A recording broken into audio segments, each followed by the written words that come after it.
Hey guys, welcome back to another video. ഇന്ന് നമ്മളോടുള്ള stage 2 performance ചെയ്ത സ്കോഡ ലോറ 1.8 TSI ആണ്.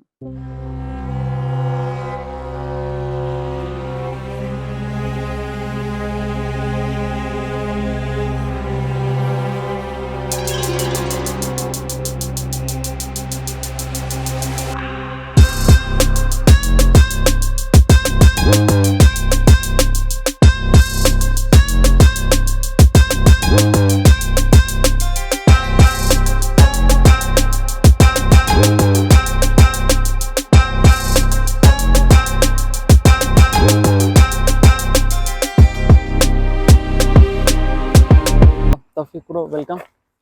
നമ്മുടെ കാറിൻ്റെ ഓണറാണ്. സോ ബ്രോ, എൻ്റെ ഫസ്റ്റ് ക്വസ്റ്റ്യൻ, വണ്ടി എന്നാണ് എടുക്കുന്നത്? ഫസ്റ്റ് വണ്ടി ഏകദേശം ഒരു 2 വർഷം ആയിട്ടുണ്ടാവും. 2 വർഷമായി. ഓക്കെ. എന്തുകൊണ്ട് ലോറ? അപ്പോൾ മെയിൻ TSI എൻജിൻ, അതായത് 1.8 TSI എൻജിനാണ് മെയിൻ, അതും മാനുവൽ. അതുകൊണ്ടാണ് മെയിൻ ഇതിലേക്ക് വരാനുള്ള കാരണം. അതാണ് മെയിൻ. ബ്രോ, ഇത് ഈ കാറിലേക്ക് എത്തിച്ചേരാൻ എന്തൊക്കെയായിരുന്നു കാരണങ്ങൾ? മെയിൻലി ഞാൻ ഒരു ടെർബോ ചാർജ് വെഹിക്കിൾ ആയിരുന്നു നോക്കിക്കൊണ്ടിരുന്നത്. അത് മാത്രമല്ല, മാക്സിമം പൊട്ടൻഷ്യൽ. ഇപ്പം അറൗണ്ട് ഇപ്പോൾ ടൂണ് ചെയ്ത സമയത്ത് എനിക്ക് ഏകദേശം 260 bhp ഗെയിൻ. അപ്പോൾ ആ ഒരു ഔട്ട്പുട്ട് കിട്ടാനുള്ള ഒരു എൻജിൻ, അല്ലെങ്കിൽ അതിൽ മാനുവല് കിട്ടാനുള്ളൊരു അതായിരുന്നു മെയിൻ റീസൺ. ഓക്കെ. അപ്പം മനസ്സിൽ എടുക്കുമ്പോഴത്തേക്ക് ഇത് ട്യൂൺ ചെയ്യണമെന്നുള്ള ഇത് കാര്യങ്ങളൊക്കെ ഫസ്റ്റില് എനിക്ക് ഉണ്ടായിരുന്നില്ല. കാരണം എന്ന് വെച്ച് കഴിഞ്ഞാൽ സ്റ്റോക്ക് തന്നെ ഏകദേശം 160 bhp വണ്ടി ഉള്ളതാണ്. അപ്പോൾ അതിലൊരു സാറ്റിസ്ഫാക്ഷൻ ഞാൻ ഫസ്റ്റ് കണ്ടെത്തി. പിന്നെ അതിൽ കുറച്ചും കൂടെ വേണം എന്ന് തോന്നിയ സമയത്ത് അപ്പോൾ അതിൻ്റെ ഇൻറ്റേർണൽ പാർട്സ് ഒക്കെ അപ്ഗ്രേഡ് ചെയ്തതിന് ശേഷം ഞാൻ സ്റ്റേജ് 2ലേക്ക് കൺവേർട്ട് ചെയ്തു. ഓക്കെ. അപ്പം ഇതിന് മുന്നേ ഏതൊക്കെ കാറുകളായിരുന്നു ഉണ്ടായിരുന്നത്? എൻ്റെ കയ്യിൽ ഫസ്റ്റ് ഉണ്ടായിരുന്നത് നമ്മൾ നോർമലി സുസുക്കി സെൻ, മാരുതി, അതിൻ്റെ സെൻ ആയിരുന്നു. പിന്നെ അതിനുശേഷം ഒരു ബലേനോ ഫസ്റ്റ് ജെൻ ഉണ്ടായിരുന്നു. അത് ഞാൻ ഫുള്ളി റീസ്റ്റോർ ചെയ്ത് പക്ക നീറ്റ് ആയി കൊണ്ടുവരുന്ന വണ്ടിയാണ്. പക്ഷെ അതിലും എനിക്ക് കുറച്ച് മോർ പവർ, അതാണ് മെയിൻ റീസൺ. അപ്പോൾ ഞാനിത് ഫസ്റ്റ് എടുത്ത സമയത്ത് ചെയ്തിട്ടുണ്ടായിരുന്നത് ജസ്റ്റ് ഒരു ബോഡി കിറ്റ്, അതായത് VRS ബോഡി കിറ്റ്, പിന്നെ ഒരു കോട്ട് പെയിൻറ്. അതാണ് ഫസ്റ്റ് ചെയ്തിട്ടുണ്ട്. അതായത് വണ്ടിക്ക് കൂടുതൽ ഡെൻറ്റും കാര്യങ്ങളൊന്നും ഉണ്ടായിരുന്നില്ല. ജസ്റ്റ് ഫാക്ടറി പെയിൻ്റ് ആയതുകൊണ്ട്, അത്രയും വർഷം യൂസ് ചെയ്തുകൊണ്ടില്ല, ചെറിയ സ്ക്രാച്ചസും കാര്യങ്ങളും ഉണ്ടായതുകൊണ്ടില്ല, ഒരു കോട്ട് പെയിൻറ് ചെയ്തു. പിന്നെ ഒരു സെറാമിക് കോട്ട് ആണ് ഫസ്റ്റ് ചെയ്തിട്ടുണ്ടായിരുന്നത്. പിന്നെ അതിനുശേഷം ഞാനത് ഒരു ഡൗൺ പൈപ്പ് സെറ്റ് ചെയ്തു. അപ്പോൾ അതിനുശേഷമാണ് ഞാൻ വീൽസ്, ലോവറിംഗ് സ്പ്രിങ് ഒന്നിച്ച് ചെയ്തിട്ടുണ്ടായിരുന്നു. പിന്നെ ലാസ്റ്റ് എൻഡ് ക്യാനും ബാക്കി അതിൻ്റെ ടിപ്സും കാര്യങ്ങളൊക്കെ ആയിട്ട്. ഇൻറ്റീരിയർ ഞാൻ ഒന്നും ഇതുവരെ ചെയ്തിട്ടുണ്ടായിരുന്നത് ഒരു കാർബൺ ഫൈബർ സ്റ്റിയറിംഗ് വീലും ഒരു VRSൻ്റെ ഒരു കസ്റ്റം മെയ്ഡ് ഗിയർ നോബുമാണ് ഞാൻ ഇൻറ്റീരിയർ ചെയ്തിട്ടുണ്ടായിരുന്നത്. ഓക്കെ. അപ്പോൾ നമുക്ക് ഫ്രണ്ടിൽ നിന്ന് തുടങ്ങാം. ഫ്രണ്ടിൽ നിന്ന് അപ്പോൾ എന്തൊക്കെയാണ്? ഞാൻ ഫസ്റ്റ് ചെയ്തിട്ടുണ്ടായിരുന്നത് ഡീക്രോം ആണ് ഫസ്റ്റ് ചെയ്തിട്ടുണ്ടായിരുന്നത്.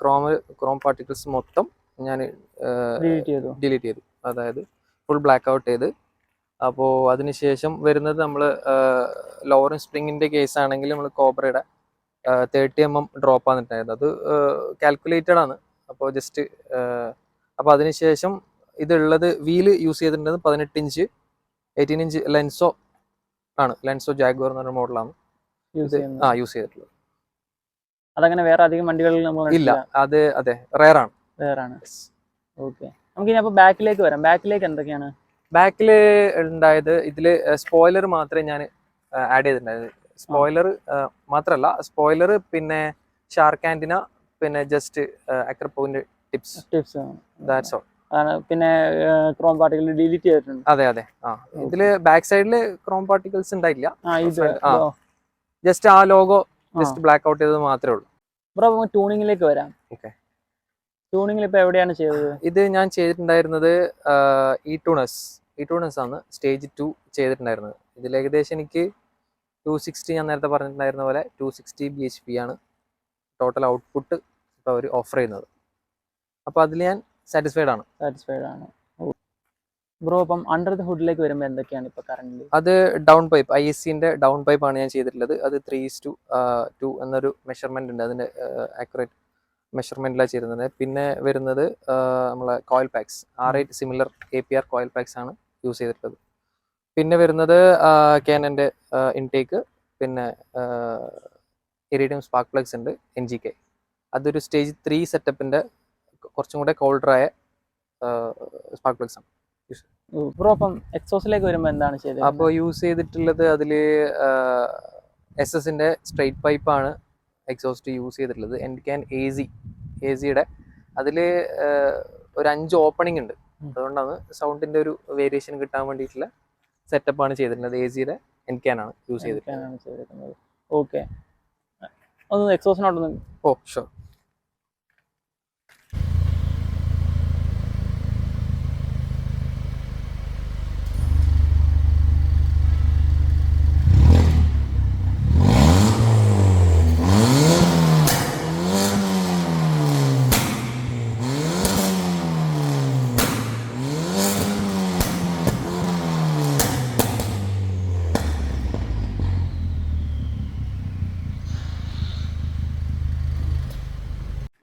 അപ്പോൾ ബ്രോ ഇന്റീരിയറിലേക്ക് വരുമ്പോൾ നമ്മളിപ്പോൾ എന്താ കറണ്ട് ചെയ്തേക്കുന്നത് ഈ കാർബൺ ഫൈബർ സ്റ്റെയറിംഗ് അപ്ഗ്രേഡ് ചെയ്തിട്ടുണ്ട്. പിന്നെ ഒരു കസ്റ്റം ഗിയർ നോബ്, ഇതാണ് ഞാൻ നോർമൽ. പിന്നെ ഒരു മാക്സ്ലിങ്ങിന്റെ ഒരു ആൻഡ്രോയിഡ് ഡിസ്പ്ലേ, ഇതാണ് ഞാൻ ചെയ്തിട്ടുള്ളത്. ആൻഡ്രോയിഡ് ഡിസ്പ്ലേ മീൻസ് ഇതില് ആപ്പിൾ കാർപ്ലേ സപ്പോർട്ടാണ്. ഓക്കെ, ഈ 3 കാര്യങ്ങളൊന്നും ഇന്റീരിയറിൽ ഞാൻ ചെയ്തിട്ടില്ല. വേറെ ഒന്നും കാര്യമായിട്ട് ഞാൻ ചെയ്തിട്ടില്ല. ഇതിനൊക്കെ ഒരു അപ്രോക്സിമേറ്റ് കോസ്റ്റും കാര്യങ്ങളൊക്കെ എത്ര വരുന്നത്? പ്രോപ്സ് ഇതിന് ഏകദേശം 20-25 അടുത്ത് ഈ കാർബൺ ഫൈബർ വർക്ക് ചെയ്യാനുള്ള എക്സ്പെൻസ് ആയിരുന്നു.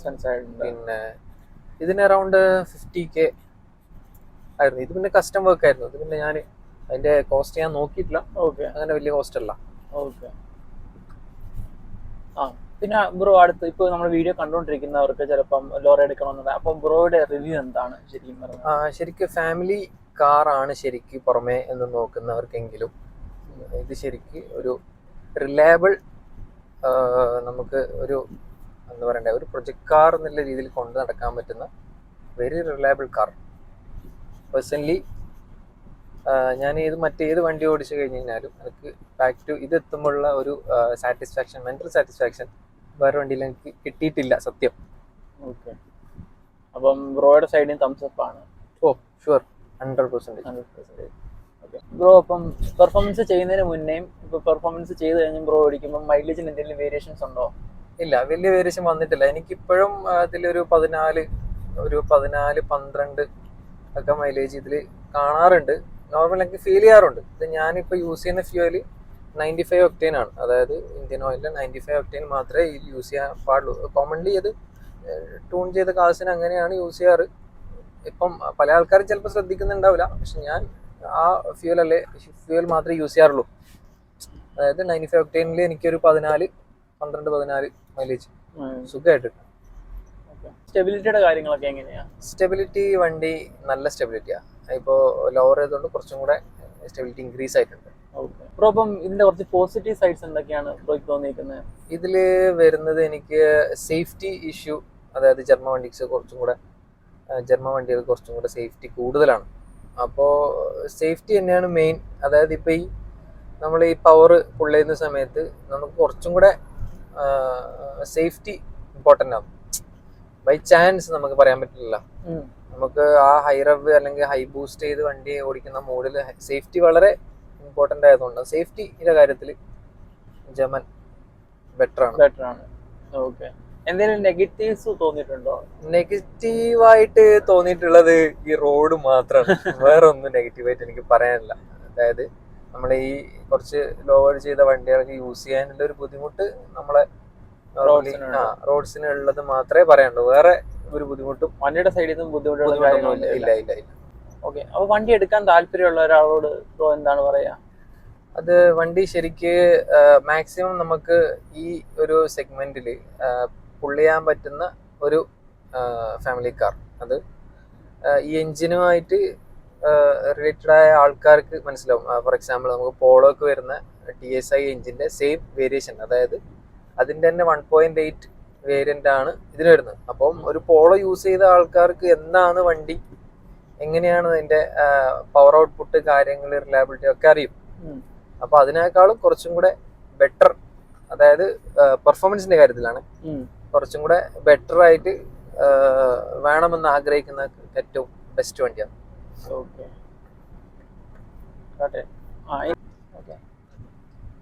ബ്രോ അപ്പം ഇനി എന്താണ് ഫ്യൂച്ചർ അപ്ഡേറ്റ്സ് വണ്ടിയിൽ വരാൻ പോകുന്നത്?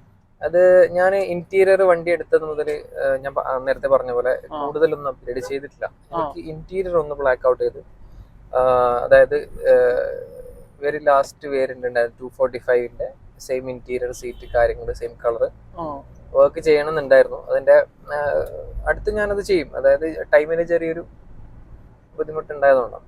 ഓക്കെ. കോസ്റ്റ് ചോദിക്കുകയാണെങ്കിൽ അത് ടൂണിങ്ങിന് അറൗണ്ട് 30K താഴെയാണ്. എനിക്ക് കറക്റ്റ് ഓർമ്മയില്ല. ഓക്കെ. കുറച്ചായി. അപ്പോൾ ടോട്ടലി നമ്മളിപ്പോൾ ഈ വണ്ടിയിൽ ഇപ്പോൾ എത്ര രൂപയുടെ ഏകദേശം വണ്ടി അടക്കം നോക്കുന്നുണ്ടെങ്കിൽ ഒരു 10-11. ഞാനതും കാൽക്കുലേറ്റ് ചെയ്തിട്ടില്ല, കാരണം അത് കുറച്ച് ആയിട്ട് പെട്ടെന്ന് ഒരു സുപ്രഭാതത്തിൽ മൊത്തം ഒന്നിച്ച് ചെയ്തതല്ല, സ്റ്റെപ്പ് ബൈ സ്റ്റെപ്പായി ചെയ്തുകൊണ്ട് തന്നെ അതങ്ങനെ ഒരു കാൽക്കുലേറ്റ് ചെയ്തിട്ടില്ല. അറൗണ്ട് ഇങ്ങനെ ഒരു 10-11 ലക്ഷം.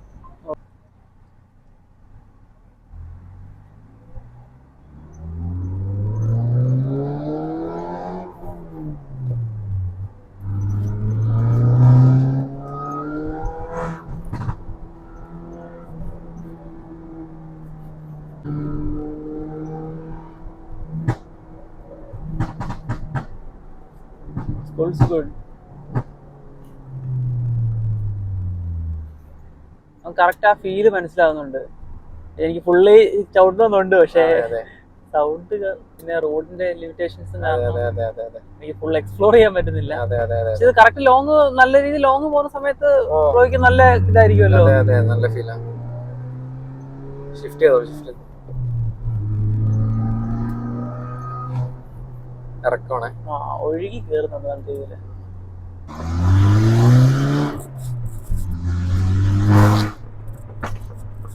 5% അല്ലേ?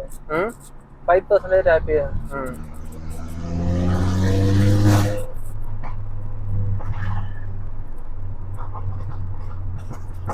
ഓക്കെ. അപ്പോൾ ബ്രോ വണ്ടിയും കാര്യങ്ങളൊക്കെ തന്നതിന് താങ്ക് യു. ഫുൾ എക്സ്പ്ലെയിൻ ചെയ്ത് കൂടെ തന്നതിന് okay. Thank you for inviting also.